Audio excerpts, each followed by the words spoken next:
আমি যা চাইছি তাই পাইছি। কি তা আমার বউ ছেলেদের সাথে কথাই বলে, তুই জানিস তুই ছেলেদের গদ খালি কদিন আমার সাথে দেখাই, তুই জানিস তুই পাকামো কোথাকার ছেলেদের সাথে কথা বলে না। না তুমি আর একজনের সাথে রূপসা ব্রিজি দাঁড়াইতে টাঙ্কি মারবা, তোমার বউ হইলো তাহাজ্জুদ পড়বে এই মনে করি নিছ, কথা কয় না। এত সোজা মনে করি না। বিদেশে বসে মক্কায় সৌদি আরবে যাওয়ার পরে আমার বলছে, কবির ভাই আমার এই প্রবাসীদের মধ্যে একটু ওয়াজ করেন, ওরা যেন জুয়া না খেলে আর নারীদের কাছে যেন না যায়। আমি বললাম আরে এই কাবায় মক্কায়, আবার মনে করি না যেখানে তাওয়াফ করছে ওখানে মক্কায় যে প্রবাসীরা যেখানে কাজ করে ওয়াজ করতে গেছি তার মধ্যে, সেখানে যে বলছে ভাই আপনি ওয়াজ করেন যেন জুয়া না খেলে, এখানে জুয়া খেলে আর এই যে নারীদের কাছে যায়, এই ব্যাপারে একটু আপনি ওয়াজ করে দেন।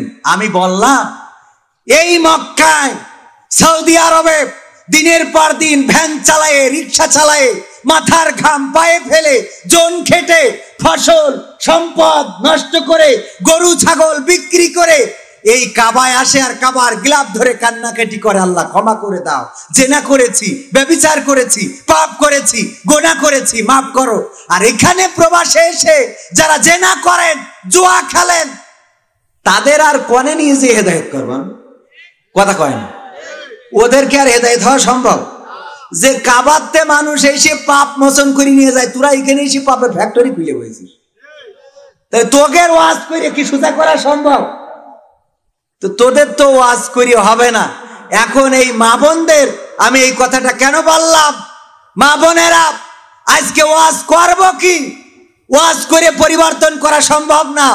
ওই কাবায় যে যেমন ওয়াজ করে পরিবর্তন করতে পারিনি, এখানে ওয়াজ করে সম্ভব না। ঘুরে বেড়াচ্ছাও, তুমি মনে করছাও যে তোমার তাহাজ্জুদ গুলো, এই কথা বলতে চাইলাম এই জন্যে প্রবাসীরা প্রবাসে অন্যায় করে আর বাড়িতে মনে করে ওর স্ত্রী মনে হয় তাহাজ্জুদ পড়তেছে, মনে করে না? করে না। অথচ স্ত্রী ব্যাংকের টাকা তুলে নিয়ে আর একজনের সাথে সিজদায় পড়ে আছে, এটা খেয়াল করে? ও জানে কোনো কথা কয় না। ইয়ে সিজদা সে সিজদা না।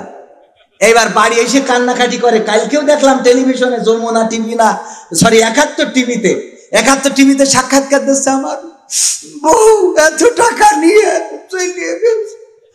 চলে যাবে না কেন? মা বাপ ছেড়ে ভাই বোন ছেড়ে সব বোর কাছে পাঠাইছিস, তো ও বউ যাবে না তে করবে কি? আর তুই বিদেশে বসে তুই যে আল্লাহর ওলি ছিলি তার গ্যারান্টি। তবে হ্যাঁ, সব না। আবার এই কথা নিয়ে আমার প্রবাসী ভাইয়েরা আমার বিরুদ্ধে খেপে যেতে পারেন। আমি প্রবাসীদের বলতে চাই, আপনাদের পক্ষে কথা বলতেছি। আপনাদের পরিশ্রমের অর্থ পয়সাই দেশে নষ্ট করে। কারণ কি, আপনি যদি বিনষ্টকারী হন আপনার স্ত্রীও তাহাজ্জুদ গুজারি হবে না, মাথায় রেখে। এই জন্য আমার আপনার পরিবর্তনের দরকার আছে না নাই? ফজরের সময় কবির বিন সামাদ যদি ওঠে তাইলে স্ত্রী অটোমেটিক উঠে যাবে।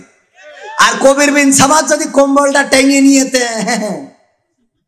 কথা কয় না।